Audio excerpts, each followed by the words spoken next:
This is our first Fotana case. It was sent to me by Richard Schwartz in San Antonio. And this is the preliminary x-ray, so upper second molar. And on the cone beam, there does not appear to be any periapical areas.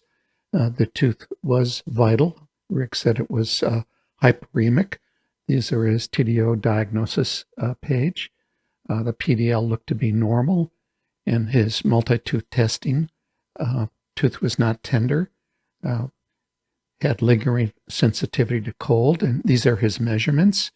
He instrumented to the terminus out to 30s and 35s, and then the tooth was cracked, and he extracted it and sent it to me. There's the pre-op and post-op after the extraction. I got the tooth in pieces that had fractured during extraction, and these are photographs. I think the blood in the canal is from the bleeding from the extraction, because the canals here in this case were extremely clean. And we're going to, I'm trying to give you a sense of what it's like to look at these with the electron microscope. But all three roots were very, very clean. So we'll look at them one root at a time. This is the palatal root. We split it into two, so it's hemisected into two. And I look in three areas, both coronally, midroot, and apically. And when you go in and look at this, it has kind of a classic laser type look to it, as though a bomb has gone off. A lot of little tiny pieces. In most of the roots, I did not see any evidence of a biofilm or a bacteria. Down near the terminus, you see your typical resorptive dentin type areas. And I looked at these teeth for about 7 or 8 hours, of course, diligently looking for biofilm. And mostly what you saw was a fairly clean smear layer.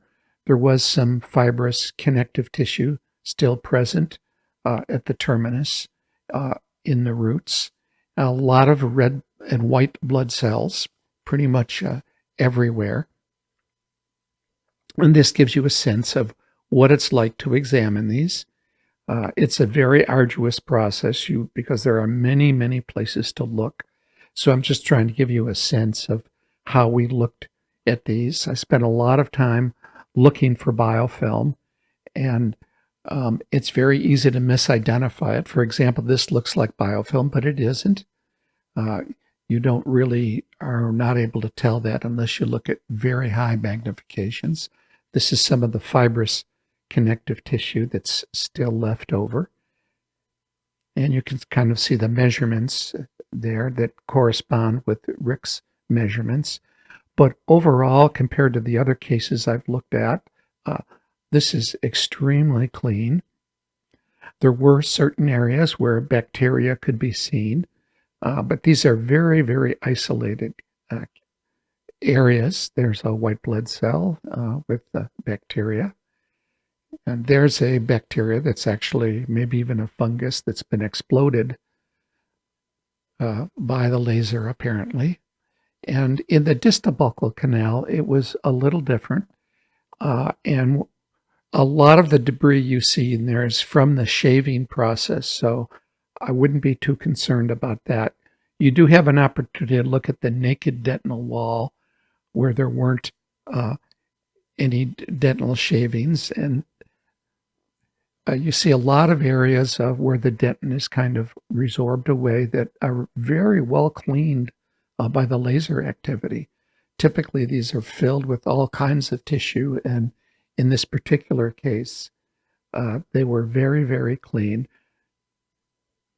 There you can see one of the resorptive areas with the white and red blood cells present.